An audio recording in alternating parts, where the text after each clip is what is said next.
입니다. 좋지요? 예, 아쉬워요. 예. 아쉬워야 또 오죠. 예, 아쉬울 때 가야 되는 겁니다. 오늘 말씀 사도행전 8장 1절에서 3절 말씀입니다. 사도행전 8장 1절에서 3절 우리 다 같이 봉독하겠습니다. 사울은 스데반이 죽임당한 것을 마땅하게 여겼다. 그날에 예루살렘 교회에 큰 박해가 일어났다. 그래서 사도들 이외에는 모두 유대 지방과 사마리아 지방으로 흩어졌다. 경건한 사람들이 스데반을 장사하고 그를 생각하여 몹시 통곡하였다. 그런데 사울은 교회를 없애려고 날뛰었다. 그는 집집마다 찾아 들어가서 남자나 여자나 가리지 않고 끌어내서 감옥에 넘겼다. 아멘. 할렐루야. 저는 이게 이 아이들을 이렇게 많이 만져보고 좀 느끼고 가야 되는데 이제 가야 돼가지고 섭섭하네요. 제가 한 5년쯤 전에 미국의 텍사스 주라는 큰 주가 있습니다. 거기 이제 달라스라는 도시에 말씀을 전하러 갔습니다. 근데 가가지고 간 첫날 이렇게 사역을 한 게 아니라 야구장에 가게 됐어요. 우리나라에 이제 추신수 선수라는 야구 선수가 있죠. 그 선수가 있는 팀이 텍사스 레인저스라는 팀인데 그 팀의 그 연고지가 달라스라는 도시에 있어요. 그래서 이제 제가 도착하는 날 추신수가 그 경기장에서 경기를 한다는 거예요. 그다음에 이제 그 다음 날부터 안 한대요. 그래서 장로님께서 이제 강사 대접 차원에서 그래가지고 경기장을 갔어요. 근데 사실 제가 뭐 텍사스 레인저스 팀의 팬도 아니고 뭐 추신수 선수를 그렇게 좋아하는 사람도 아니라서 그냥 저는 오늘 가가지고 큰 기대가 없었어요. 그냥 메이저리그 경기 구경했다라고 한국 가서 자랑할 수 있겠구나. 뭐 그 정도 이제 생각을 가지고 그 당시에요. 이 추신수 선수가 굉장히 1억 불이 넘는 큰 계약을 한 다음에 성적이 완전 밑바닥이었어요. 여기 기아 챔피언스 리그 우승 제일 많이 한 팀 아닙니까? 저도 어렸을 때부터 이게 혜태 팬이어가지고 선동열, 이종범 뭐 이런 팬이어가지고 옛날에 매일매일 야구 성적을 노트에다 적었어요. 저는 누가 이기고 누가 졌고 중간 순위가 몇 등이고 이거 초등학교 4학년 때부터 제가 했던 야구 팬인데 그래서 이제 기아가 늘 우승하기를 바라고 이러는 사람인데 사실 이제 추신수 선수가 너무 그때 타율이 바닥이었어요. 타자가 어느 정도 해야 잘하는 거예요. 3할은 쳐야 되죠. 3할은. 근데 2할을 치고 있었을 때 2할. 그래가지고 감독이 선발로 내보낼까? 그것도 의심스러운 상황이었어요. 근데 여러분 제가 거기까지 갔는데 추신수 선수 선발 안 나오면 돼요, 안 돼요? 안 되지. 그래서 감독한테 전화해가지고 내보내라. 여러분 저 목사가 전하는 말이 다 진리는 아니에요. 가려서 들으세요. 그래서 이제 선발로 출전을 했습니다. 근데 뭐 제가 갔으니까 그래도 뭐 홈런을 치든지 뭐 하나 치든지 쳐야 되잖아요. 그래가지고 상대편 투수한테 이제 대충 던져라. 전화를 또 했어요. 아멘 하시면 2단으로 가는 이런 수가 있어요. 자, 여러분이 딱 봐서 아닌 것 같은 거는 아멘 안 하는 거예요. 항상 우리 교회 사람들 어떻게 한다? 생각한다. 이게 지금 아멘을 해야 되는 건지 그러다가 못한다. 여러분들이 이제 하는데 익숙해가지고 그래서 그날 이제 뭐 먹을 것도 사오셔가지고 막 먹고 뭐 그다음에 처음으로 이제 메이저리그 직관을 한 거예요. 저는 사실은 엄청난 야구 팬이에요. 거의 매일 야구를 봐요. 근데 한 번도 경기장에 가본 적은 없어요. 저는 오로지 TV에서 내가 보고 싶을 때 그다음에 기아가 1회 초에 점수 주면 꺼버려요. 그다음에 이제 이기면 나중에 하이라이트 보고. 난 지는 걸 엄청 싫어하거든요. 얘는 그런 사람이라 내가 경기장에 갔는데 처음서부터 5대0 되면 어떻게? 얘는 안 가요. 그래서 딱 1995년에 야구장을 딱 한 번 또 우리 교회 집사님이 억지로 가자 그래가지고 딱 한 번 가보고 야구장을 직접 간 적이 2번째였어요. 이제 미국에 가서. 지금 현재는 이제 미국에서 제가 더 많이 경기장을 가봤습니다. 한국에서는 여전히 한 번만 딱 야구장을 갔어요. 9회 말이 됐어요. 1대1. 어떻게 해야 돼요? 연장전이 들어가야죠. 1대1. 그래가지고 1대1로 끝났어요. 옆에서 장로님이 저에게 물어보시는 거예요. 목사님 더 보시겠습니까? 그래서 제가 뭐 큰 기대도 없고 제가 뭐 메이저리그 경기 갔다 왔으면 됐지 하는 생각으로 갔잖아요. 목표가 달성이 된 거예요. 그리고 또 처음 갔는데 시차도 있고 피곤하고 그래가지고 장로님 가시죠 그냥. 근데 그날 추신수 선수가 끝내기 안타를 쳐가지고 20분 뒤에 텍사스 팀이 이겼어요. 그래가지고 우리나라에 대대적으로 뉴스에 나왔었어요. 2015년 6월 4일 스포츠 뉴스 찾아보시면은 그날 제가 그 경기장에 있었던 거예요. 추신수 선수가 끝내기 안타를 쳐가지고 하나님께서 저에게 완전 서프라이즈 쇼를 준비해 주신 거예요. 여러분 처음 미국의 경기장 가가지고 우리나라 선수가 끝내기 안타를 칠 확률이 몇 %일 것 같아요? 이건 거의 나는 태어나서 한 번도 못 들어봤어. 메이저리그 처음 내가 구경 갔는데 우리나라 선수가 그것도 11회 말에 끝내기 안타를 쳐가지고 이겼다. 근데 제가 경험을 했어요? 못했어요? 못했어요. 왜요? 나와서 왜 나왔을까요? 제가 뭐 피곤하고 다 좋은데 제가 추신수 선수가 그런 일을 할 거라는 믿음이 없었어요. 기대가 없었어요. 그래서 그날 제가 나오고서 뭐를 느꼈냐면 야 교회를 다니는 많은 사람들이 이렇게 교회를 다니는 것 같다라는 생각을 했어요. 하나님께서 분명히 창세기 18장 18절에 아브라함은 강대한 나라가 되고 천하 만민은 그로 말미암아 복을 받게 될 것이 아니냐. 아브라함에게 약속하셨고 갈라디아서 3장에 보면은 누구든지 그리스도의 것이면 아브라함과 함께 복을 받느니라. 즉 하나님께서 아브라함에게 주신 축복은 예수 그리스도를 거쳐서 우리에게 계승되는 축복이에요. 그러니까 우리 모두는 천하 만민의 복의 통로가 되는 거예요. 근데 교회 다니는 많은 청년들이 목사님 무슨 천하 만민 나나 취직됐으면 좋겠습니다. 목사님 무슨 천하 만민 나나 좀 월세를 벗어났으면 좋겠습니다. 이렇게 생각하고 살아요. 그러니까 하나님께서 말씀하시는 거 하나도 믿지 않고 기대하지 않고 살아갑니다. 여러분 그렇게 믿지 않고 기대하지 않으면 하나님의 말씀 순종해요? 안 해요? 안 하죠. 그래서 그것을 놓쳐버리는 거예요. 여러분 성경은 예수를 믿으면 자기만 복을 받는 게 아니라 많은 사람의 복의 통로가 된다라고 약속하고 있습니다. 근데 여러분 주변에 있는 수많은 사람들을 보세요. 대부분 다른 사람에게 피해를 주고 삽니다. 자기가 복을 받고 다른 사람도 복을 줘야 되는데 자기 한 사람도 행복하다고 얘기하는 사람들이 별로 없어요. 주위에. 심지어 교회 다니는 사람들도 마찬가지예요.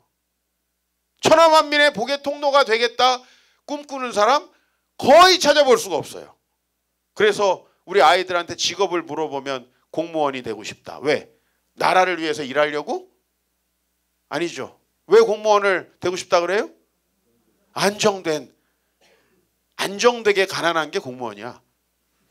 안정되게 가난한 거. 그죠? 아 맞아요 안 맞아요? 에이, 그거라도 했으면 좋겠다. 지금 약간 이런 거 같은데 분위기가. 안정되게 가난하다니까 월급 몇백만 원 안 돼. 아 그거 가지고 무슨 천하만민의 통로가 돼. 아 물론 뭐 나도 얼마 안 받아. 그러나 여러분 왜 그걸 꿈으로 갖냐고. 교회 다니는 사람들이. 그러니까 보세요. 아브라함이 내가 말씀한 곳으로 본토 친척 아비집을 떠나서 가면은 내가 너에게 복을 주리라. 믿으면 가는 거고 안 믿으면 안 가는 거예요. 제가 그날 이거 비유하자면 제가 뭐 추신수를 믿고 그러는 게 아니잖아요. 비유하자면 하나님께서 저에게 그러한 아주 좋은 미래를 그리고 계신데 제가 그걸 기대하지 않고 믿지 않기 때문에 집에 간 거 아니에요. 딱 20분 차이야. 많이도 아니고 20분 후에 딱 집에 도착해가지고 숙소에 도착해서 네이버 딱 키니까 헤드라인으로 나오더라고. 주신수 끝내기 안타. 나 방금 전에 거기 있었는데 내가 거기 있었으면 어떻게 했겠어요?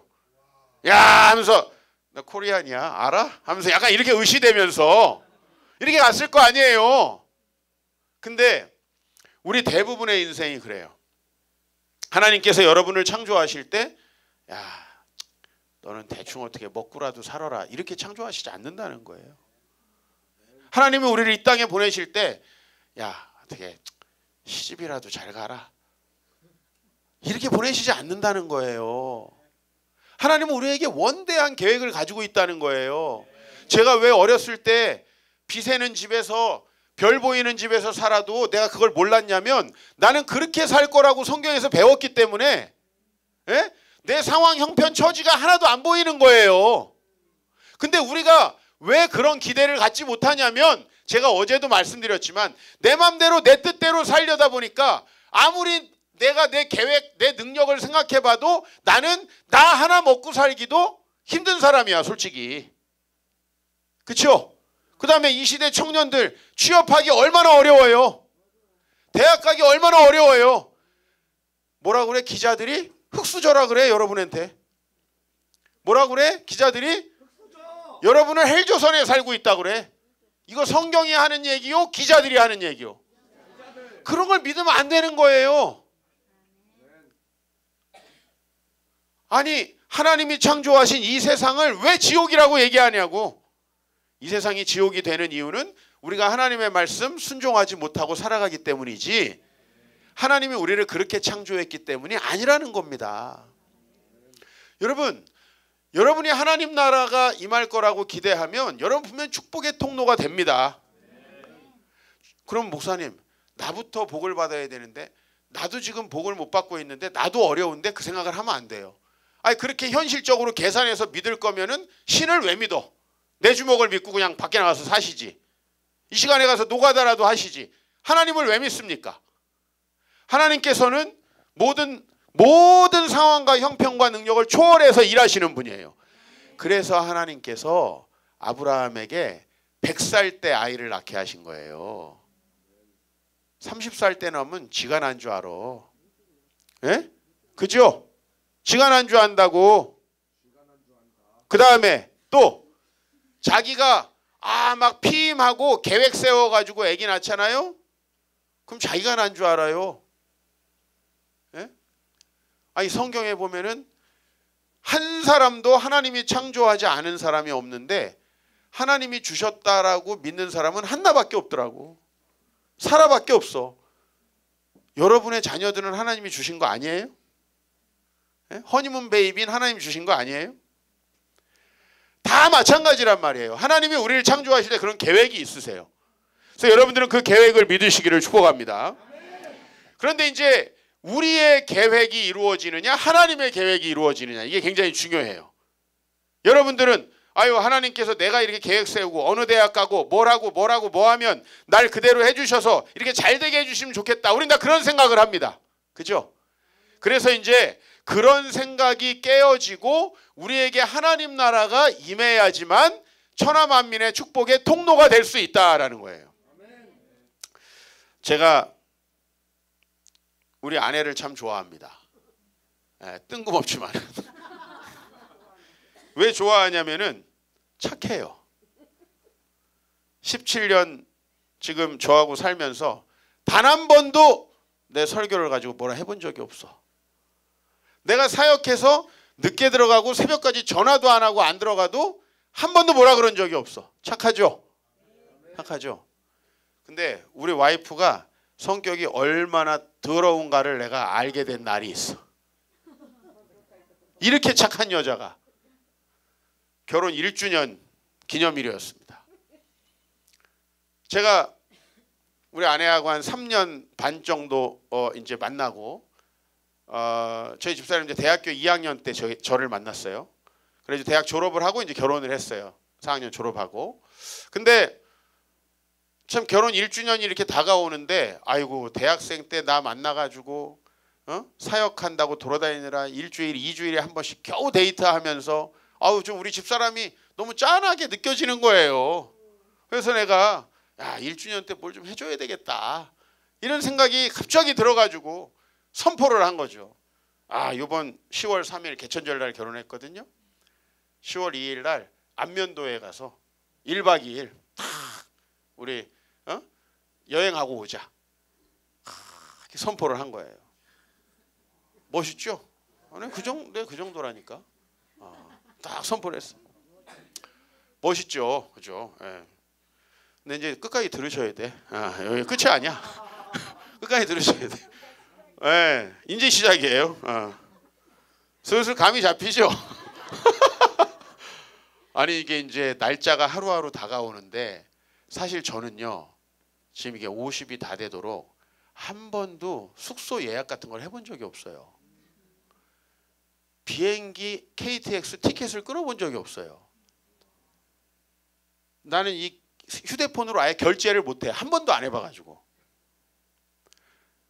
이게 다가오니까 펜션을 어떻게 알아봐야 되는지. 그 다음에 또 두 번째는 노는 날 전날이라 비쌀 것 같아. 이제 이런 생각이 하나하나 이제 들기 시작하는 거예요. 그 다음에 제가 제일 싫어하는 거. 연휴 전날 차 엄청 막히는 거. 서울에서 나가는데 엄청 막히거든요, 차가. 막 이게 막 이제 나한테 며칠 전부터 압박이 들어오는 거야. 우리 아내는 숙소 예약했냐? 할 거라고 걱정하지 말라고. 계속 마음속에 막 압박감이 들어오는 거예요. 그래서 우리 와이프가 착하니까 이해해 주겠지 하고선 이제 하루 전날 실토를 했어요. 사실은 못했다. 못했고 야 이거 생각해 보니까 그 집 놔두고 거기 가서 그거 뭐냐 그게. 집 놔두고 집이 얼마나 좋은데 지금 갑자기 나를 막 쓰레기 보듯이 지금 보는데 여러분 남편은 안 그럴 테니까 그래지 막 그래서 집에서 자면 어떠냐 그리고 내일 내가 맛있는 거 사주겠다. 난 이 정도면 충분히 우리 아내가 이해해 줄 줄 알았어요. 내일 내가 맛있는 거 진짜 평소에는 결혼기념이라고 밥 안 사거든요. 기념일 이런 거 우리는 없거든요. 밥 사주겠다. 오늘 여기서 그냥 자고 다음에 가자. 근데 그날 하여튼 우리 아내가 내가 지금 20년을 우리 아내를 만났는데 그렇게 화를 내는 거예요.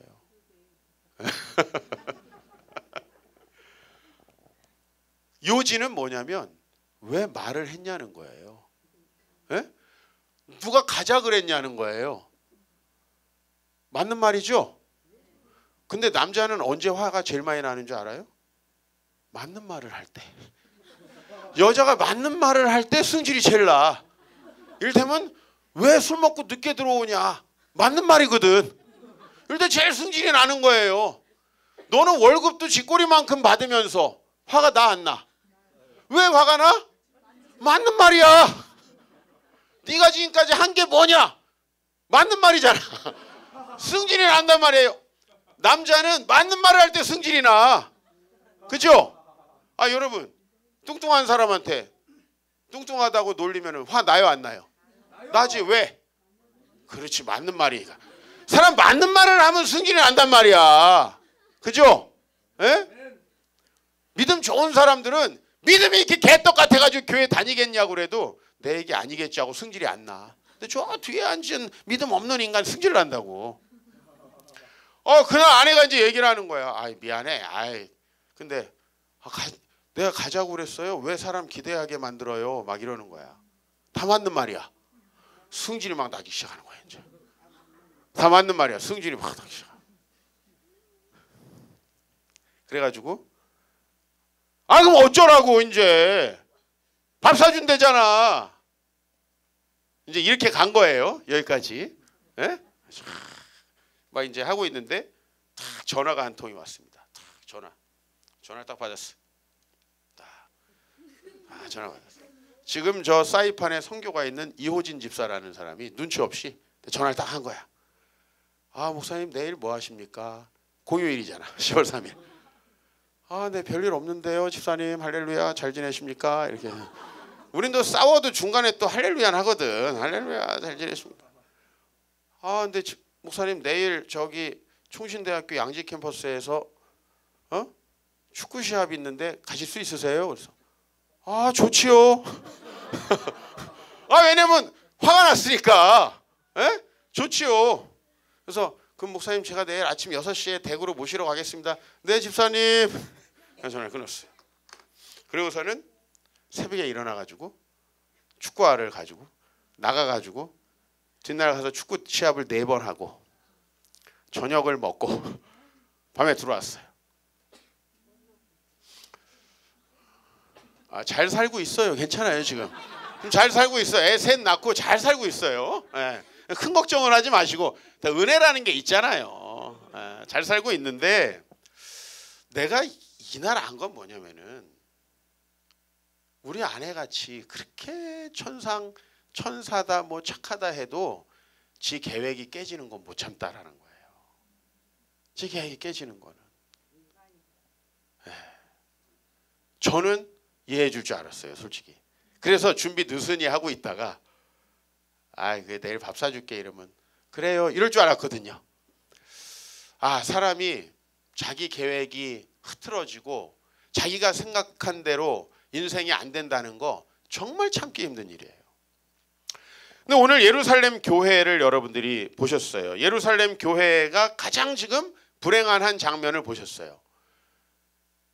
7 집사님 중에 한 분인 스데반 집사님이 순교를 합니다. 그렇죠? 그리고 예루살렘에 있는 교회에 큰 박해가 있어가지고 사도 외에는 이건 뭐냐면은 여기 교회 지도자들 몇 사람 빼고는 사람들이 전부 다 예루살렘에 있을 수가 없어서 유대 지역과 사마리아 지역으로 뿔뿔이 흩어지게 됐다. 사울이라는 사람이 교회를 얼마나 핍박했는지 사람들을 잡아다가 뭐 했어요? 감옥에다 가뒀다라는 거예요. 예루살렘 교회가 얼마나 낙심하고 힘들었을까요? 그렇죠? 네. 열심히 전도하고 초대교회, 그죠? 어떤 교회예요? 이 교회가 초대교회가 자기 재산을 팔아가지고 사도들 앞에 바치고, 네? 그냥 핍박 중에도 열심히 전도하고 그래가지고 내가 볼 때는 성도가 엄청 많았을 거예요. 왜냐하면은 일단 베드로가 설교할 때 3,000명이야 기본. 얼마나 많은 사람들이 예루살렘에서 회심하고 주님께 돌아왔는지 몰라요. 그런데 왜 도대체 이 교회에 이런 엄청난 박해, 그죠? 왜 이런 일들이 일으켰는가라는 거예요. 우리는 이렇게 이해할 수 없는 상황 가운데 처하게 됩니다, 인생에. 근데 여러분, 결론부터 먼저 말하자면은 예루살렘 교회는 결국은 온 세상 천하 만민을 전도하는 교회가 돼요. 근데 이게 교회 담임 목사님이 교회 선교부에서 결정해 갖고 된 일이 아니라 이 박해를 통해서 이루어지기 시작하는 거예요. 하나님의 뜻은 뭐죠? 다시 아까 제가 말씀한 대로 돌아가요. 창세기 18장 18절. 아브라함이 큰 나라가 되고 천하 만민이 그로 말미암아 복을 받는다. 그죠? 그러니까 아브라함이 이스라엘이라는 나라가 되고 이스라엘이라는 나라에 예수님이 오셔가지고 결국은 천하 만민을 구원하는 게 하나님의 계획이에요. 이 계획을 위해서 하나님이 예루살렘 교회도 부르신 거예요. 근데 예루살렘 교회는 뭐 하고 있었죠? 이때까지 그 어떤 이방인들에게도 복음을 전하지 않고 있었어요. 부흥은 엄청나게 됐는데 천하 만민에게 하나님의 복을 전하라는, 전파하고 그 복을 나누는 통로가 될 거라는 그 계획은 전혀 생각하지 못하고 있었다는 거예요. 그래서 엄청난 박해가 있었는데 이 이후에 어떠한 일이 벌어졌는가 한번 여러분 보세요. 일단은 8장 4절에서 8절을 한번 읽어보겠습니다. 오늘 말씀 8장 1절에서 3절이었는데 그 다음 절부터 우리 보여주실 수 있어요? 8장 4절에서 8절. 시간 걸려요? 아니면 시간 좀 걸리죠? 우리 성경 보고 하십시다. 사마리아 사마리아에 복음이 전해지는 장면. 시작. 그 흩어진 사람들이 두루 다니며 복음의 말씀을 전할세 빌립이 사마리아 성에 내려가 그리스도를 백성에게 전파하니 무리가 빌립의 말도 듣고 행하는 표적도 보고 한 마음으로 그가 하는 말을 따르더라. 자, 잘 보세요. 사마리아는요, 예루살렘 유대라는 지역과 맞닿아 있는 곳이에요. 우리로 말하면 북한 같은 바로 맞닿아 있는, 천하만민에게 복음이 전파되기 위해서 제일 먼저 복음이 들어가야 될 곳은 사마리아입니다. 그런데 예루살렘에 이렇게 놀라운 부흥이 있고 재산을 바쳐서 놀라운 초대교회의 역사가 일어났지만은 이 교회에서 이 사마리아에 한 번도 복음을 전한 적이 없어요. 근데 박해가 일어나니까 거기에 살 수가 없게 된 거예요. 그렇죠? 흩어질 수밖에 없게 됐는데 흩어져서 빌립 집사님이 막상 복음을 전했어요. 여러분, 우리가 어느 지역에 복음을 전하지 않을 때 왜 안전하게 되는지 알아요? 안 믿을 것 같아요. 사마리아 사람들은 예루살렘 사람들이 생각했을 때 복음을 전해봤자 안 믿을 인간들이에요. 과거에 사마리아가 어떻게 형성됐어요? 이스라엘이 북과 남으로 나눠져 가지고 이 북쪽에 있는 이스라엘이 우상 숭배를 엄청나게 하다가 아수르의 포로가 됐죠. 그래가지고 아수르에 잡혀가서 피가 섞이고 종교가 타락하고, 그래서 이 사마리아라는 땅은 이스라엘 유대 사람들은 더러운 땅이다라고 이렇게 얘기해요. 그런 곳이에요. 그러니까 이 사마리아 사람들은 주님을 안 믿을 것 같았는데 오늘 6절 말씀 보니까 무리가 빌립의 말도 듣고 행하는 표적도 보고 한 마음으로 그가 하는 말을 따르더라.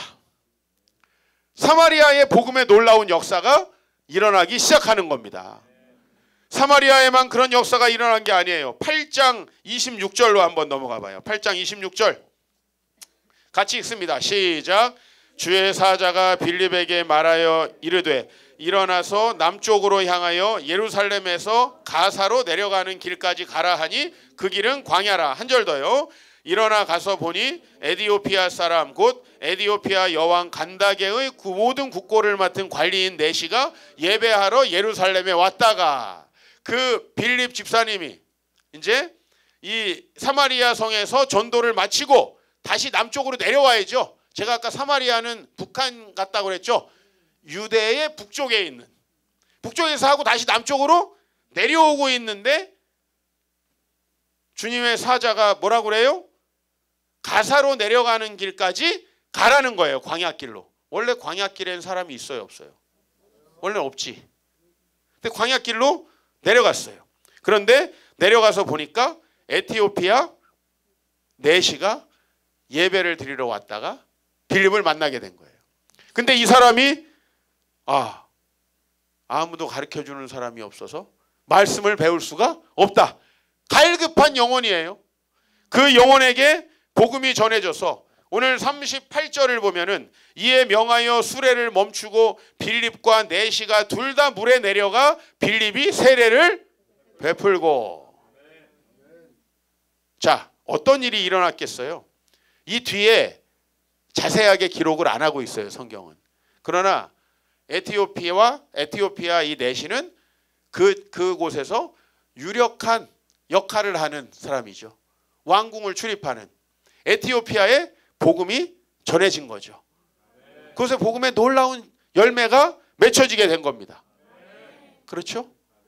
자, 이것이 과연 우리의 계획이냐는 거예요. 여러분, 하나님께서 여러분들 잘 되게 해주시고 돈 주시면 여러분 뭐 할 생각합니까? 헌금할 생각해요? 그건 이제 돈 없는 사람들이 다 그 얘기 하더라고. 돈 있는 사람은 아무도 그 얘기 안 해. 난 강남에서 한 번도 못 들어봤어, 그 얘기. 건물 날린 다음에 나한테 뭐라는지 알아요? 아우, 예전에 만났으면 목사님 제가 그 건물 헌금했을 텐데. 거짓말하고 앉아있네. 난 절대 안 믿어. 난 현찰이 내 손에 들어올 때까지는 절대 안 믿어. 목사님 나중에 제가 목사님이 저기 제가 돈 벌면은 꼭 차를 사드리겠습니다. 녹차 사주더라고. 녹차, 돈 벌면 녹차 사줘. 예? 여러분, 우리가요 얼마나 악한지 알아야 돼요. 우리가 잘 되면 남들 도와줄 것 같죠. 여러분이 여러분을 잘 모르시는 거예요. 우리가 얼마나 악한지. 우리가 성공하면은 열심히 복음을 위해서 할 것 같죠. 복음을 위해서 사는 사람은 전부 다 성공하려다가 밑바닥 지옥 한번 맛본 사람들이에요. 그때 자신이 얼마나 악한가라는 걸 깨닫게 되는 거예요. 그래서 교회는 돈 있었던 사람은 있는데 있는 사람은 없다니까. 성공 옛날에 했었던 사람은 있는데 지금 하고 있는 사람은 없어. 왜요? 그때는 자기의 계획을 이루려고 세상으로 나아간다는 거예요. 교회에는 옛날에 유명했던 연예인들은 있어도 지금 뜨는 연예인은 안 다녀요. 예? 우리 교회도 최영만 집사님이라고 아세요? 코미디언. 예. 돌 선생 하던 게 머리 빡빡 깎고. 예. 우리 교회 왔을 땐 그지더라고. 옛날에 잘 나갈 때는 한 달에 2억씩 벌었답니다. 근데 우리 교회 다닐 때는 다 없어지고 사기 당하고 마지막 남은 돈으로 스크린 골프 인수했는데 알고 보니까 그것도 사기였어. 그런 상황에서 우리 교회 온 거야. 이 거지들만 오는지 모르겠어. 그러면서 옛날에 잘 나갔었다는 거야. 누가 물어봤나? 에? 우리 인간이 얼마나 악한 줄 알아야 돼요. 자기가 조금만 잘 나가고 조금만 살만하고 조금만 행복한 요소가 있으면 주님 계획 아랑곳 없습니다. 하나님께서 천하만민의 통로가 되게 하기 위해서 교회를 세웠는데 여러분 교회가 정작 커지고 잘 되면 그 교회가 어떤 문제들을 일으킵니까? 그렇죠? 우리가 얼마나 악하고 생각하는 모든 것이 하나님과 반대되는지 예루살렘 교회도 마찬가지였다는 거예요.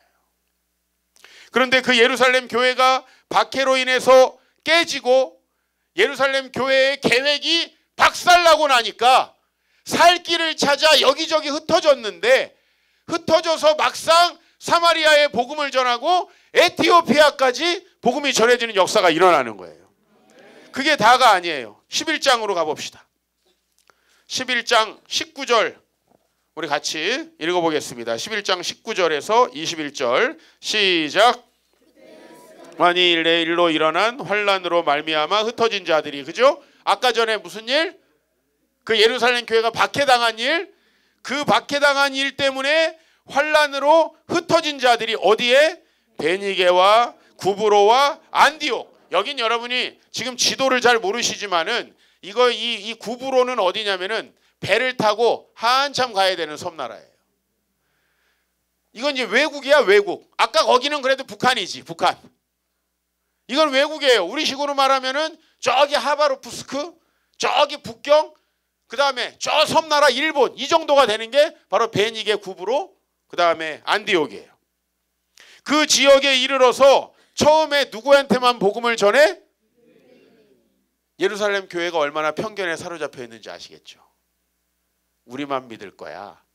아마 우리 유대인들, 피 안 섞인 사람들, 자기들도 바벨론 갔다 왔으면서 우리들만 복음을 믿을 거야 라고 생각하고 있었던 거예요.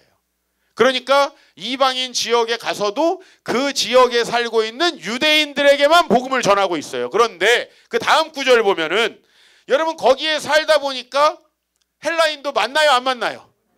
만나지. 만나려고 계획하고 간 건 아닌데 막상 가다 보니까 만나. 그래서 20절에 그 중에 구브로와 구레네 사람 몇 사람이 안디옥에 이르러서 누구에게도? 헬라인에게도 말하여 주 예수를 전파하는데 안 믿을 줄 알았거든. 이 이방인들. 예? 쉽게 우리로 말하면 북방 오랑캐야. 북방 오랑캐. 안 믿을 것 같거든요. 근데 21절에 보니까 주의 손이 그들과 함께 하심에 수많은 사람들이 믿고 주께 돌아오더라. 여러분 하나님 나라가 임한다는 것은요, 필연적으로 여러분의 계획이 깨어진다는 걸 말해요. 그럼 그걸 이게 참 아멘 하고 나중에 경험 한번 해보세요. 쉽지 않을 거야.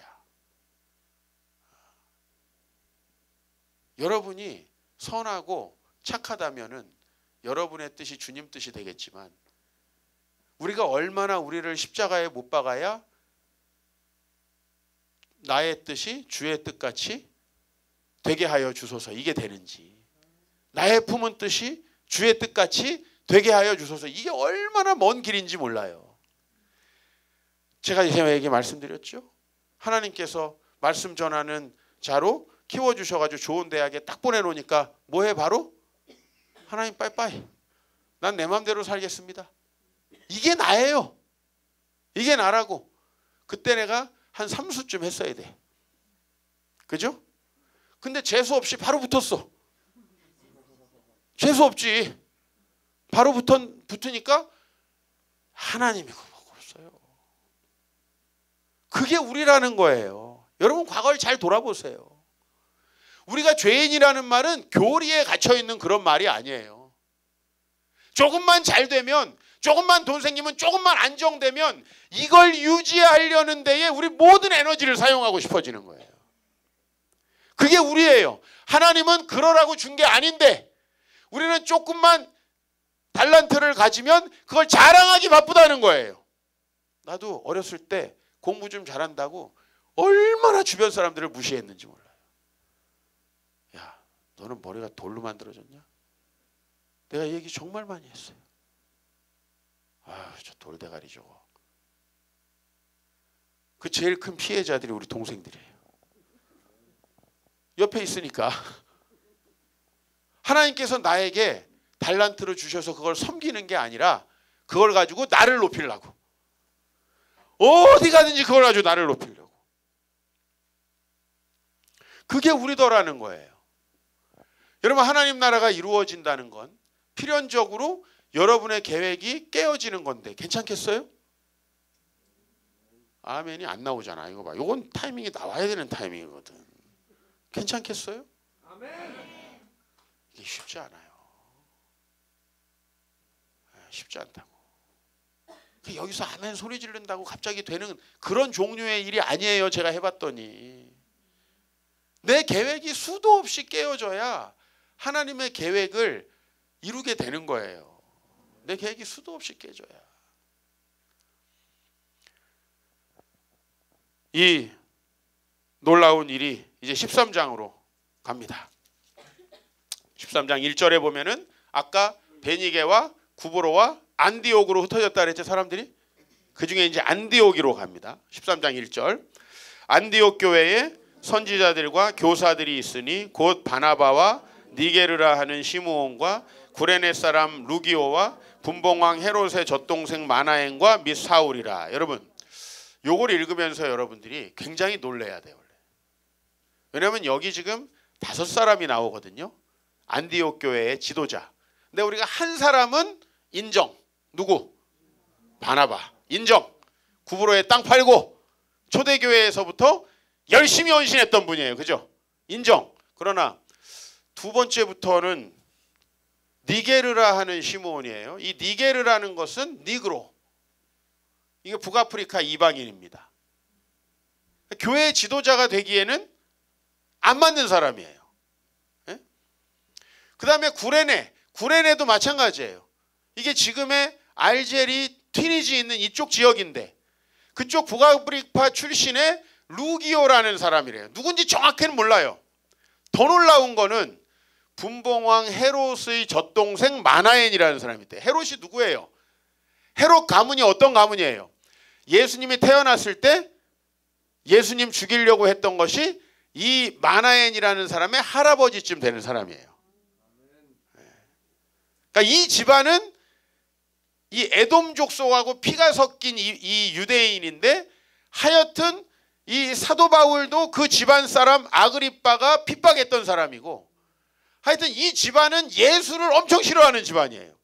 그런데 이 안디옥의 교사 중에 분봉왕 헤롯의 젖동생 마나엔이라는 사람이 있고 압권은 누구예요? 사울이지. 사울이 누구예요? 우리가 좀 아까 읽었던 사람이에요. 스데반을 죽이는데 찬성하고, 그렇죠? 젊었을 때부터 아주 좋은 학벌과 막강한 권력을 가지고 로마 시민권을 가지고 있던 사람이고, 이 사람이 하여튼 열심히 어느 정도냐면 박해를 원정 가서 하죠. 다른 나라까지 가서. 우리가 다른 나라 가서 선교하는 건 들어봤어도 다른 나라에 가서 못 믿게 하는 거, 이건 어려운 거야 진짜. 여러분, 해외 선교는 쉬워. 해외에 가서 예수 믿는 사람을 못 믿게, 이게 얼마나 어려운 일이냐고. 들어봤냐고. 이런 거를 믿든 말든 내버려 두지 대체로. 그렇잖아요. 다메섹까지, 그 시리아의 다메섹까지 원정 핍박을 갔던 사람 아닙니까? 이 보통 사람이 아니죠. 근데 그 사람이 지금 뭐가 돼 있어요? 안디옥 교회의 교사가 돼 있어요. 여기 교사는 우리로 말하면은 거의 탑 리더. 응? 한번 잘 생각해 보세요.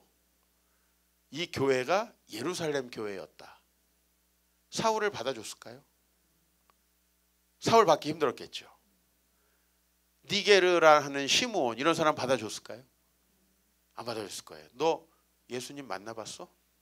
물어봤을 거예요. 왜? 베드로, 요한, 이런 분들이 지금 있어요. 그렇죠? 야, 너 예수님 제자였어? 너 옛날에 예수님 병 고쳐줬어? 이런 거 물어봤을 거예요 분명히. 근데 여기는 지금 이방인 지역이에요. 그렇죠? 그러니까 이 지역은 수용성이 풍부한 거예요. 여러분, 우리나라 사람들이 해외에 가면 외국인들에 대해서 마음이 열립니다. 왜 그렇죠? 자기도 외국인이니까. 예? 우리나라에서 우리가 외국인들에게 친절합니까? 안 합니까?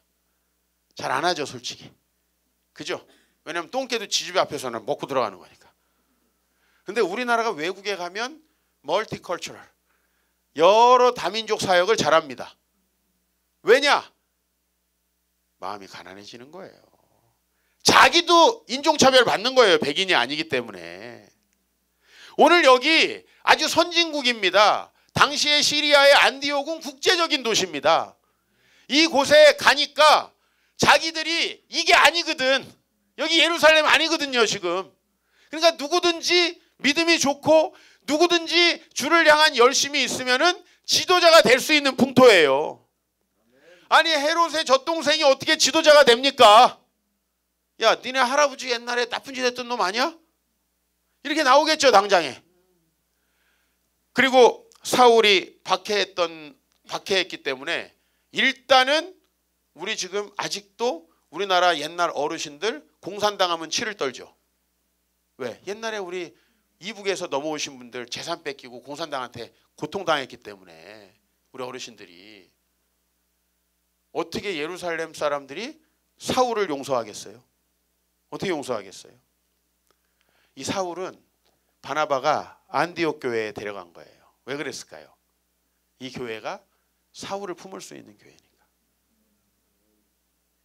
그래서 여기서 사울이 하나님의 말씀을 가르칩니다. 이 똑똑한 사람이라 예수님을 딱 만나니까 구약의 해석이 샥 바뀌는 거예요.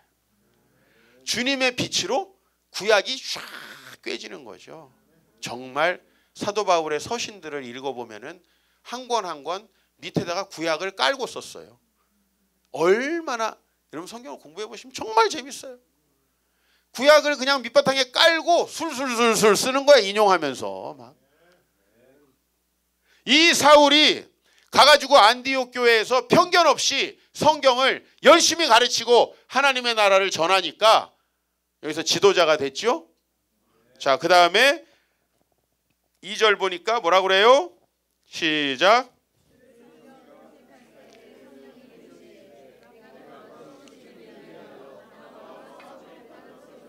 네, 주님께서 바나바와 사울을 선교에 보내시겠대요. 그렇죠? 아주 적절합니다. 여러분, 사울은 이제 드디어 자기 죄책감을 씻을 수 있는 기회를 잡았어요. 그렇죠? 여러분 잘 생각해 보면 과거에 교회에서 충성했던 사람 굳이 선교 나갈 필요 없어요. 근데 옛날에 박해하고 엄청 나쁜 짓 많이 했던 사람, 이런 사람 선교 잘 나갑니다. 왜냐? 나 같은 쓰레기를 쓰시다니. 나 같은 쓰레기를 쓰지. 겸손한 거예요. 예? 사도 바울을 하나님께서 보내시는데 이 사도 바울은 옛날에 원정 박해를 했던 사람이야. 그 열심이면 원정 선교는 어렵지 않아. 어렵지 않아요. 가서 박해까지 했던 사람인데 뭐 좋은 일 하러 왜 못 갑니까 거기를. 게다가 선교의 열정이 식을만 하면은 스데반이 생각나. 식을만 하면 스데반이 생각나. 그래요 안 그래요? 이게 꿈엔들이 있겠어요? 선교의 열정이 주님이 아니라 스데반이 계속 생각나는 거예요. 여러분 옛날에 죄 많이 지은 것도 주님이 다 사용하셔요. 왜냐하면 열심히 안 하려다가 바짝 생각나는 거. 아이고 나 같은 놈이 충성해야지. 여기 충성 헌신하는 사람 다 그래서 하는 거예요. 무슨 뭐 주님을 만나가지고 엄청 이게 아니라 내가 과거에 살았던 걸 봐서는 난 목숨을 바쳐도 내 부족해. 이런 쓰레기 같은 놈을 써주신 주님. 그렇죠? 그래서 하는 거예요. 그래서 나도 하나님께 너무 죄송해서 하는 거예요. 너무 적절한 거예요. 바나바와 사울을 따로 세워서 보내요. 이 13장 2절 말씀이 세계 역사를 바꾸는 거죠. 여러분 이거 누가 계획 세워서 했나요? 이거는 하나님이 우리 모두의 계획을 깨고 들어오시는 거예요. 이게 하나님의 나라예요. 천국은 이 세상 나라를 침노하는 겁니다. 하나님의 나라가 들어와서 우리의 모든 계획을 깨트리죠. 그 계획을 깨트릴 때 고통스럽습니다. 그러나 그 고통스러운 과정이 잘 생각해 보니까 내가 주님 나라를 이루는 과정이 되더라는 거예요. 내가 내 과거를 돌아볼 때에 한 번도 좋은 말로 주님께 충성한 적이 없어요. 저 멀리 하나님이 시키신 일이 저 멀리 있을 때는 한다고 했다가 가까이 오면 배신해. 내가 우리 와이프도 저 멀리 결혼기념일이 있을 때는 충성하다가 가까이 오니까 어떻게 배신하잖아. 이게 어디 가겠어요? 저 멀리 신대원이 있을 때는 간다고 했다가 대학에 막상 딱 들어가가지고 신대원이 코앞에 있으니까 어떻게 배신해. 이게 나예요. 이런 저에게 또 말씀 듣고 있는 여러분들도 참 딱하시오. 네? 이게 접니다. 하나님께서 저를 내버려 두셨으면 나 어디가 있을까요? 원투 쓰리 잊어버려. 그거 좀 잊어버려. 원투 쓰리 그거 많이 생각나겠네. 이거 내 여기만 오면 또 원투 쓰리 얘기하겠네. 네. 이제 원투 쓰리에 머물지 않았겠지. 독담. 예. 저는 우리 제자들이 나한테 그래. 목사님은 목회 안 했으면 지옥 갔을 거라고. 근데 잘 생각해보면 맞는 말이에요. 나는 아마 목회를 안 했으면 감옥에 있을 것 같아. 왜냐하면 막 이게 머리를 굴려가지고 막 뭐 해서 난 내 뜻을 이뤄야 되거든. 나는 한번 너무 부끄러운 경험이 있었어요. 인천공항에 이제 내가 모시는 목사님이 출국을 하셔가지고 모셔다 드리고 인사하고 이제 같이 모시러 갔던 이제 연배가 좀 있으신 목사님하고 둘이 이렇게 이제 나오면서 아유 목사님 서울 가시냐? 아유 네, 저도 간다고 하고서 이제 그분을 차에다가 딱 태워드리고 이렇게 돌아서는데 뒤에서 누가 오빠 그러는 거예요. 근데 저를 오빠라고 하는 사람은 어두운 시절에 만났던 사람들이야. 희미한 불빛 아래 만났던 사람들이야. 내가 신대원 간 다음에는 누구에게도 오빠라는 칭호를 허락해 본 적이 없어요. 다 대학 다닐 때. 그때 만났던 사람들. 누가 뒤에서 오빠 그러는 거예요. 소름이 쫙 끼치는 거지. 마치 뭔가 잊혀진 내 과거를 끌어내는 어떤 누군가가 나타난 것처럼. 뒤를 딱 돌아봤더니 내가 인생 제일 밑바닥을 달릴 때 신입생으로 들어와서 내 그 모든 만행을 다 봤던 2년 후배 여자애가 날 부르는 거예요. 우리 아빠 알아? 그러는 거야. 그 내가 알고 있던 그 목사님이 딸이 내 대학 후배였었는데 나는 걔에게 모든 걸 보여주고 말았었지. 과거에 막 삼각관계부터 막 술 먹고 뭐 오바이트 하는 것부터 다 봤는데, 그래서 우리 아빠 어떻게 알아? 그러는 거예요. 걔가. 나는 이제 신분 세탁이 돼가지고 목사가 됐어. 한 10년 지나가지고 신분 세탁이 됐는데, 그래서 명함을 싹 꺼내가지고 나 목사 됐어. 그랬네. 그래서 그래? 그랬구나 오빠. 그래 다음에 보자. 그래서 이제 어색하게, 나는 오빠라고 하는 애들은 다시는 안 만나고 싶어요. 이틀 있다가 걔한테 전화가 왔어요. 자기가 이걸 받고 너무 처음에 당황스러웠대요. 그때 93년에 그러다 전 군대 가고, 걔는 군대 간 사이에 졸업 이제 하고, 그리고선 나는 이제 복학을 해가지고 이렇게 이제 엇갈린 거예요. 한 번도 못 본 거야. 그 친구는 분명히 어디서 또 취업해가지고 술 먹고 굴러다니고 있겠구나 이렇게 생각하던 놈이 자기 아빠랑 사역을 같이 하고 있는 거지.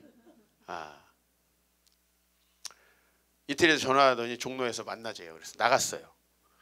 자기가 처음에 받았을 때는 진짜 이게 이해가 안 가더라는 거예요.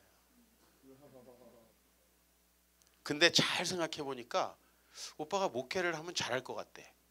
왜냐면 옛날에 술 먹을 때도 애를 많이 몰고 다녔잖아. 애들 막 온라이트 시키고 막. 그러니까 철이야 잘할 것 같다는 거야. 잘 생각해 보면 맞잖아요, 이것도. 왜냐면 내가 술 먹을 때도 막 혼자서 뭐 홀짝홀짝, 난 이게 스타일이 아니야. 하여튼 여기 다 모였으면 절대 못 가. 그날 막 철이야 달려야 돼. 교회에서 하면 잘하겠어요, 안 하겠어요? 하나님의 눈은 사울이 너무 잘할 것 같은 거죠. 야, 원정 박해까지 갔던 놈이 로마 어딜 못 가겠냐. 하나님이 그를 사용하시는 거예요. 이거를 도대체 예루살렘 사람들은 받아들일 수가 없었을 거예요. 그러나 하나님은 그 계획을 깨고 들어가서 자신의 뜻을 이루시는 거예요. 저는 지금까지 보니까 대부분의 일들을 내 맘대로 결정했어요. 내 뜻대로, 내 맘대로. 근데 제가 인생에 딱 몇 번 하나님의 말씀에 순종해서 여기까지 온 거예요. 첫 번째, 그것은 이제 목회를 안 하려고 했는데 하나님께 돌아가서 이제 목회하기로 한 거. 저는 원래 외국어를 전공을 했어요. 그래서 유학을 가려고 아주 옛날부터 생각했는데, 제가 신대원 딱 들어가서 섬겼던 교회가 PD수첩에 나왔어. 그 다음 섬겼던 교회도 PD수첩에 나왔어. 몇 년 후에 두 교회가 같이 나왔어. 하나님께서 내 마음에 주시는 생각이 유학이 아니고 건강한 교회를 세우는 거야. 못 나가겠는 거죠, 이제. 나는 모든 사람이 외국어를 저는 몇 개를 했으니까, 대학 다닐 때 라틴어까지 했으니까 저는 이제 유학 가려고. 근데 아니라는 거예요. 그리고 내 마음속에 딱 주시는 생각이 새로운 교회를 세워라. 이 새로운 교회가 아닌데, 나는 이제 뉴 처치인데 여기가 그걸 하고 있는 거야. 새로운 교회를. 우리 목사님이 새로운 교회를 세워라. 그래서 교회에 대한 고민을 하기 시작했어요. 세 번째, 나는 우리 와이프 같이 돈 없는 여자랑 결혼하려고 하지 않았어요. 남자들이 그리는 여자는 다 뭐야? 예쁘고 날씬하고 돈도 많고. 저도 그런 나쁜 놈이었어요. 근데 하나님께서 어느 날 나는 우리 아내랑 데이트할 거라고는 이만큼도 생각을 안 했는데, 하루는 학교를 가야 되는 날, 학교가 수업이 없는 날인 줄 알고 착각을 하고 서울에 있는 총신대 도서관에 갔어요. 도서관에 갔다가 당시에 총신대 다니고 있던 우리 아내를 교회에서 만난 거예요. 도서관에서. 같은 교회만 다니고 있었는데, 그래서 같은 교회 다니다 도서관에서 만나서 반갑잖아요. 그래서 제가 이제 점심을 사줄 때 급이 있다고. 얘네가 좋아하는 애는 뭐 몇만 원. 그 다음에 또 그냥 그냥 좀 친한 애는 여기. 제일 별거 아닌 여기. 이게 있잖아. 나만 그런가? 나만 쓰레기예요? 반응이 왜 이렇게 안 좋아? 제가 그날 집사람하고 2,000원짜리 밥을 먹었어요. 우리 총신대 앞에 가면 쓰리분식이라고 정말 분식집 3개가 이렇게 붙어 있어요. 서울 사당동 총신대 앞에. 옛날에, 지금은 없어. 완전 쓰러져 가는 집이고 먹던 걸 주는 건지 하여튼 2,000원이야 부대찌개가. 진짜 싸죠? 왜냐면 내가 마음이 있었겠어요? 없었겠어요? 내가 우리 아내를 없었지. 없으니까 2,000원이지. 난 있으면은 시질러 갔어 그때. 시질러라고 지금 빕스보다 더 비싼 데 있었어. 2,000원짜리 밥을 먹었는데 그 여자랑 결혼을 하게 된 거야. 마음이 생기게 된 거야. 이 자매가 슬슬 접근하는데 괜찮은 것 같아. 그래가지고 딱 자매랑 이제 데이트를 하기로 하고 딱 만났어요. 근데 이 자매가 딱 만나고 밥을 시킨 다음에 자기에 대해서 이야기를 하는 거야. 근데 자기는 너무 가난하고 아버지도 안 계시고 아무것도 없다는 거야. 밥 먹다 숟가락을 놓고 나왔어 식당에서. 나 이런 놈이었어요. 사울보다 더 나쁜 놈이야 내가.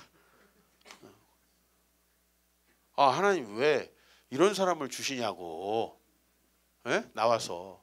근데 하나님께서 머릿속에 쫙 순간적으로 식당 밖에서 혼자 바람 쐬고 있는데 쫙 지나가는 생각이 뭐냐면 내가 너 보아스로 만들어줄 거야. 지금 그 여자가 룻과 같지? 내가 너 보아스로 만들어줄 거야. 그 몇 초간에 하나님과 신랑이가 있는 거예요. 근데 내 마음속에 딱 주신 생각이 넌 보아스로 만들어준다. 다시 들어가가지고 아무 일도 없는 것처럼 만나자. 우리 집사람은 그 얘기를 왜 했냐면 나중에 헤어지거나 할 거라면 지금 만나지 말자는 거야. 자기는 전도사님 좋아하지만 전도사님이 아니라면 지금 헤어지자 이거예요. 자기 얘기를 다 한 거예요. 그리고 하나님은 보았을. 순종을 하고 만나서 지금 같이 살고 있어요. 내 계획이 아니에요. 하나님께서 내 계획을 깨트리고 들어오시는 거예요. 근데 난 처음에 내가 이 여자랑 결혼해 준다고 생각했어요. 솔직히 말해서. 난 하여튼 뭐 아무것도 없어도 큰 소리는 내 대한민국에서 둘째 가라면 서러운 놈이거든요. 예? 항상 우리 아내한테 야, 너는 어떻게 하다 이렇게 결혼을 잘했냐. 진짜 주님이 너를 사랑하시긴 하나 보다. 맨날 이런 얘기하고. 예? 연애할 때도 맨날 야 진짜 내가 다른 애도 많은데 만나준다. 나 그런 놈이에요. 다시 부르지 마세요. 나 이제 밥 다 얻어먹었으니까 안 오면 돼. 이제 안 오면 돼. 나 완전 쓰레기예요 완전히. 근데 한 해가 지나고 두 해가 지나고 5년이 지나고 10년이 지나고 야 세상에 이런 여자가 또 있을까? 난 우리 집사람 정말 좋아요. 어떻게 나한테 이렇게 딱 맞는 맞춤한 것도 아닌데 어떻게 이렇게 딱 맞는 사람을 주셨을까? 내 성정과 성향에. 요새는 바뀌었어요. 우리 집사람이 맨날 하는 말이 뭔지 알아요? 너는 나 없으면 벌써 이혼당했다. 내가 이 얘기를 맨날 듣고 살아 요새는. 오늘도 가면 또 할 거야 아마. 누가 너랑 사냐? 누가 너같이 성격 더러운 놈이랑 사냐? 근데 맞는 말이라서 승질이 나 자꾸. 진짜 나 승질 들었거든요. 예민하거든요. 저 아주 그냥 정말 예민돌이에요. 나오면 아닌 척하는데 아주 그냥 조금만 신경 거스리면 나는 잘 못 참는 사람이에요. 근데 얼마나 나를 배려하고 나를 존중하고 존경하면서 사는지. 우리 집사람이 이번 12월호 월간 목회에 3호 동역 수기를 썼어요. 원고 이렇게 요청이 와가지고. 근데 내가 아, 이게 이상한 글을 쓸까봐 이거 2달 전에 점검하고 보내려고 그랬는데 벌써 보냈더라고. 근데 바빠가지고 체크를 못하고 그냥 보냈어. 아이씨, 큰일 났네 하고서 그냥 에휴, 나오면 보자. 근데 이 수기의 제목이 뭐였냐면은 사모이기 이전에 성도임을 기억합니다. 이게 이제 수기의 제목이야. 근데 이 얘기를 제가 늘 우리 아내한테 했어요. 넌 사모라고 생각하지 말고 행복한 성도가 되라. 제가 우리 어머니를 보면서 주변의 수많은 사모님들을 보면서 내가 느꼈던 거예요. 사모님들이 행복했으면 좋겠다. 사모님들이 교회 부흥에 대한 막 이런 부담 갖지 말고 그냥 편안하고 행복하게 성도로서 기뻐했으면 좋겠다. 그러면 신앙도 잃어버리거든요, 안 그러면. 내가 그 얘기를 했는데 역시 내 제자답게 그걸 타이틀로 잡았어.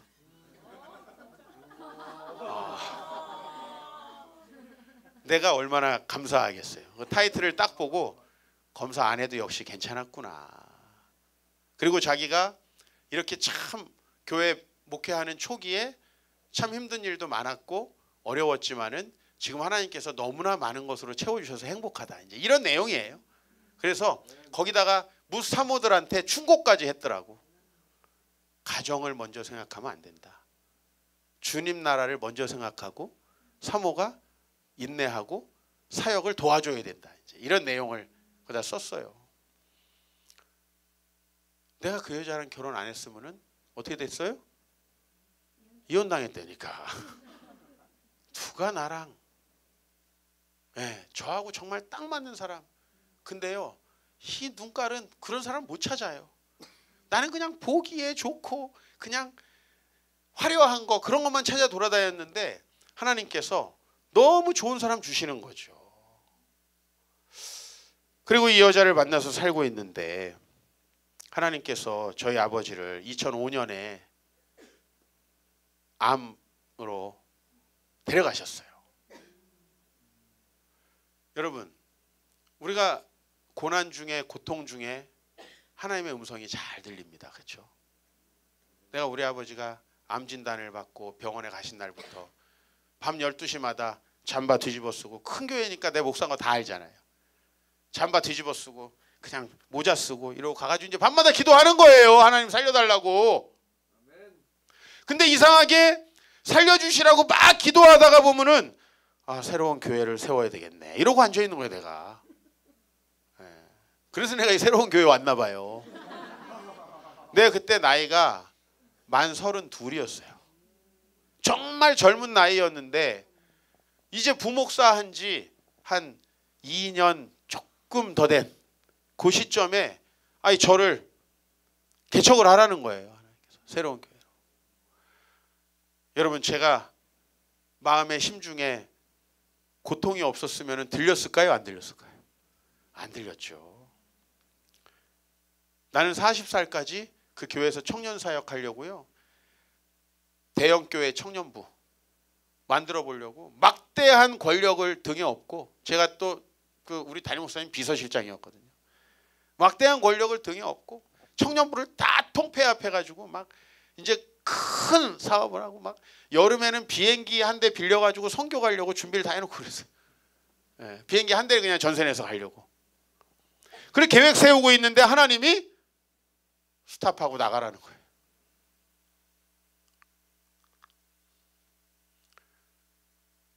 그래서 그 주님의 부르심 때문에 이제 모든 걸 중단하고 연중에 갑자기 교회 사임을 하고 나오게 된 거예요. 근데 제자들한테는 말도 제대로 못했어요. 너무 미안해서. 이렇게 하자 막 비전을 엄청나게 만들어 놓고 갑자기 아버지 교회에 담임 목사로 가기로 했다고 뻥치고 나온 거예요. 사실은 그러려고 나온 건 아닌데 명분이 있어야 되는 거 아니에요. 명분이. 그래서 교회를 개척했습니다. 참 처음에 힘들더라고요. 아버지도 돌아가셨고 겨울인데 건물을 얻어가지고 인테리어를 하는데 봄이 안 오는 거야. 한 2년 동안 봄이 안 왔어. 내 마음에는. 계속 겨울이야. 더웠던 기억이 없어요. 개척을 해서 계속해서 겨울인 거예요. 그 시절을 겪으면서 하나님께서 왜 이런 곳에다 나를 보내셨을까?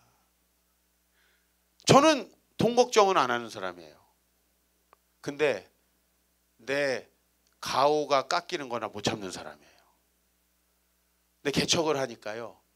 옛날에는 TV도 나오고 막 이러던 사람이 이제 아무도 나에게 연락을 안 해. 지하에 처박혀 있는데 아침마다 사리곰탕면 먹으면서 사리곰탕 사발면 먹으면서 인고의 시절을 보냈습니다. 근데 하나님이 계획이 있으셨더라고요. 아무것도 할 게 없게 만들어 놓은 다음에 제가 어떻게 하면 PD수첩에 나오는 이 한국 교회들을 고칠 수 있을까? 이걸 이제 연구하게 만드신 거예요. 그때부터 아무도 안 보는데 딱 제가 어떤 느낌이었냐면은 옛날에 소림사 영화 같은 데 보면은 혼자서 산에서 도 닦죠. 칼 갈면서 계속 복수하려고. 그죠? 그러다 막 적이 먼저 죽어버리고 막 이런 거 있잖아. 칼 갈고. 딱 그 느낌이야. 아무도 없는데 나 혼자서 책을 읽고 연구하는 거죠. 이걸 해가지고 뭘 누가 할까? 내가 혼자 교재 만들어가지고 이걸 한다 누가 할까? 그러면서도 뭔가 교회를 위해서 해야 된다라는 그 강한 부르심이 있어가지고 한 10년을 미친 듯이 살다가 우리 김필환 목사님 만난 거예요. 컨텐츠가 준비됐을 때. 그래서 이것으로 한국 교회와 여러 해외에 있는 한인 교회들도 섬기게 되었고 그 일이 하나님께서 나에게 가지고 계신 계획이라는 것을 이제 받아들이게 되는 거예요. 내가 그때 개척을 안 했으면요. 그땐 우리 큰애가 두 달 됐던 때예요. 2달, 2개월. 우리 둘째, 셋째는 아예 없었고. 그러니까 돈이 없어도 충분히 살 수 있었어요. 아무것도 없어도 애들 그냥 남자도 그냥 레이스 달린 내복도 다 그냥 입히고 그냥 살아도 아무 문제 없는 그냥 유모차 주워다가 끌고 다니고 그때가 너무 적절했던 타이밍이더라고요. 그리고 할 일이 없어. 성도들이 젊으니까 장례식도 없고 몇 명 안 되니까 신방 갈 것도 없고 다 직장 다니니까 낮에 할 일도 없고 이 시간을 연구에 오로지 매진하고 또 와이프가 착하니까 집에 안 가도 되니까 계속 매진을. 그러다 보니까 하나님께서 나를 여기까지 인도하셨어요. 사실 제 인생 제 계획대로 된 거 하나도 없는데 지금 내가 너무 감사한 것은 내 계획대로 됐으면 난 감옥에 있을 것 같아요. 그 하나님께서 당신의 계획을 이루시기 위해서 몇 차례 제 계획을 꺾으시고 여기까지 인도하셨어요. 그래서 저는 앞으로도 주님께서 혹시 또 내 계획을 바꾸실지도 모르겠다. 우리 교회에서 또 다른 곳으로 날 보내실지도 모르고 나를 또 다른 나라로 보내실지도 모르고 어떻게 사용하실지 몰라요. 그러나 제가 하나 확실히 신뢰하는 게 있어요. 그건 뭐냐면은 내 계획이 깨어져도 괜찮다. 왜냐하면 하나님의 계획이 더 위대하고 더 옳기 때문에 그분의 계획이 이루어져야 하나님 나라가 이루어지는 거기 때문에 이제 더 이상 내 계획에 집착하거나 그 계획이 깨진다고 화가 나지 않을 수 있는 그래도 작은 믿음이 내 안에 생긴 거예요. 그것을 경험하면서 야 하나님의 나라라는 거는 내가 어렸을 때부터 하나님 뭐 이거 해주세요 저거 해주세요 그거대로 되면요 우리 인생 끝나요. 그러나 그런 나를 변화시키시고 새롭게 하셔서 하나님의 계획을 때로는 내 계획을 깨트리면서 머릿속에 보아스다 PD수첩에 나오는 그 고통스러운 여러분 내가 심호하는 교회가 PD수첩에 나오면 얼마나 고통스러운지 몰라요. 그런 어려운 시절들을 겪으면서 하나님께서 저를 단련시키고 훈련시키고 아버지를 데려가시면서 부르시고 그때 안 불렀으면 내가 들었겠냐고요. 그죠? 누가 멀쩡하게 교회를 놓고 나와요 갑자기. 그 놀라운 하나님의 뜻을 이해하니까 이제 예루살렘 교회는 결국은 하나님이 깨트리셨기 때문에 온 세상 천하 만민의 복의 통로가 된 거지. 이 예루살렘 교회를 내버려 뒀으면 교회를 자랑하고 유대인들을 자랑하고 우리가 이 정도야 라고 자랑하면서 이방인들을 배척하는 그런 교회가 됐을 거라는 거죠. 그걸 오늘 사도행전이 얘기하고 있는 거예요. 여러분, 하나님이 여러분의 계획대로 때로는 해주시는 게 있을 수도 있어요. 그러나 아마 여러분이 악한 계획을 가지고 있거나 우리는 악한 의도는 아니지만 하나님이 나에게 계획하신 것이 있다면 우리 계획을 때로는 깨트릴 수도 있습니다. 그러나 여러분, 절대로 그 일 때문에 좌절할 필요가 없습니다.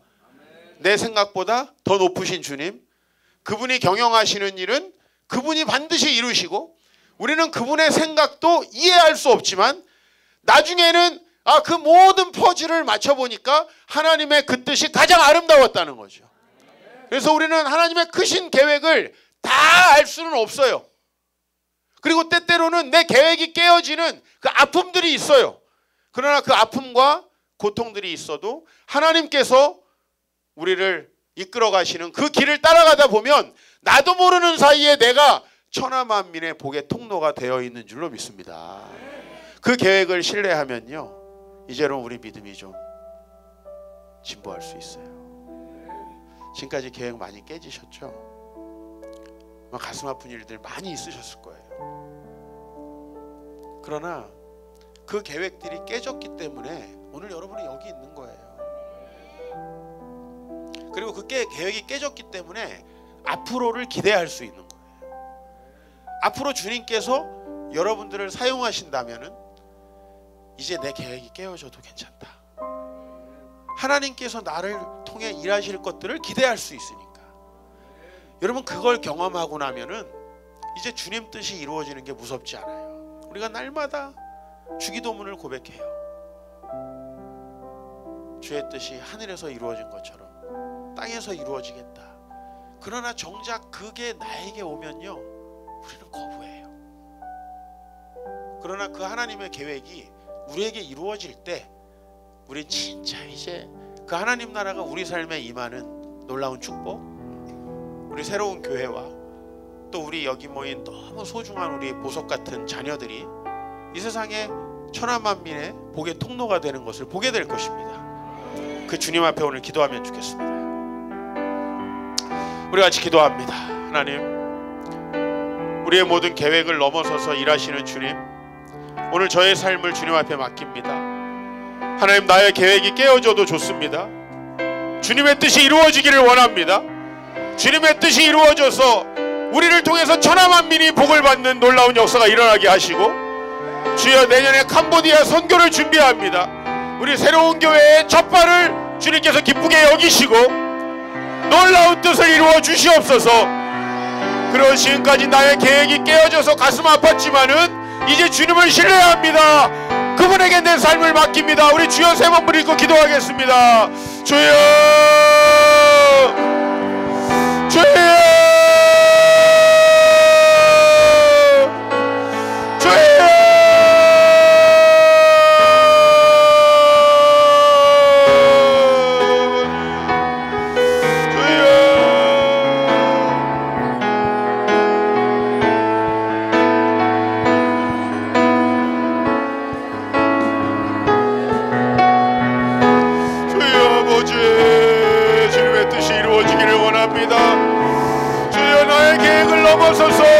하나님 아버지의 뜻이 이루어지기를 원합니다. 주여, 그 뜻이 이루어졌을 때 주여, 우리 사랑하는 새로운 교회를 통하여서, 주여, 이 교회를 통하여서, 여기 모인 주의 영혼들을 통하여서 주여, 하나님의 계획이 이루어질 줄 믿습니다. 주여, 우리를 사용하옵소서. 주여, 우리를 인도하여 주옵소서. 주님의 높으시고 주님의 크신 계획 가운데 살아가도록 주여 인도하여 주시옵시고, 주여, 우리의 아픔, 우리의 상처, 우리가 늘 박해와 고난들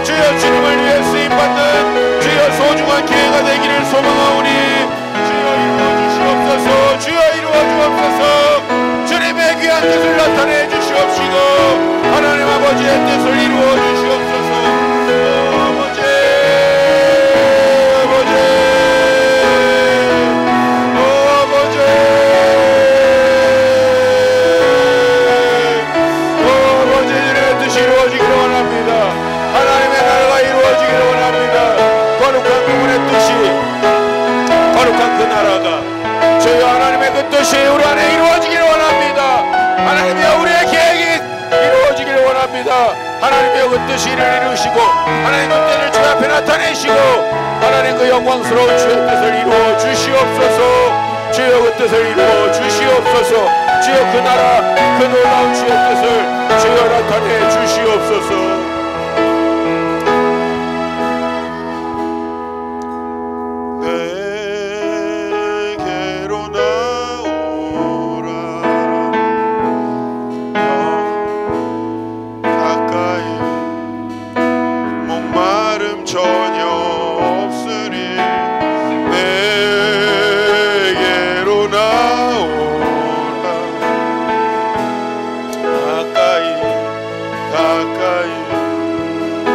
생명의 근원 되신 주께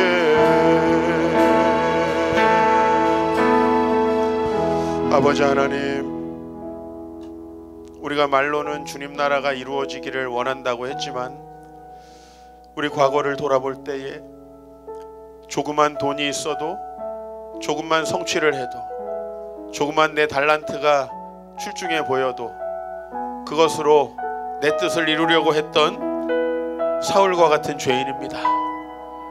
그러나 하나님은 그런 죄인도 주님 뜻으로 품으시고 놀라운 하나님의 계획을 이루셨습니다. 주여 오늘 저희가 그런 하나님의 뜻이 이루어지는 놀라운 역사를 보게 되기를 원합니다. 우리 사랑하는 새로운 교회 축복하시고 주여 우리 귀한 담임 목사님 주여 모든 전심을 바쳐서 주님을 따르고 주여 이 교회를 섬겨왔습니다. 우리 사랑하는 성도들 주여 깨어지고 넘어지는 인생의 아픔 속에서 이 자리에 나와 있습니다. 주님 축복하시고 앞으로 하나님의 뜻을 이루시고 주여 우리가 정금같이 연단되어서 만날 수 있도록 인도하여 주시옵소서. 우리 다시 한번 하나님 앞에 기도할 때 주님 뜻이 이루어져서 내가 천하만민의 복의 통로가 되게 하여 주시옵소서. 우리가 그렇게 될 수 있습니다. 주여 세 번 부르고 기도하겠습니다. 주여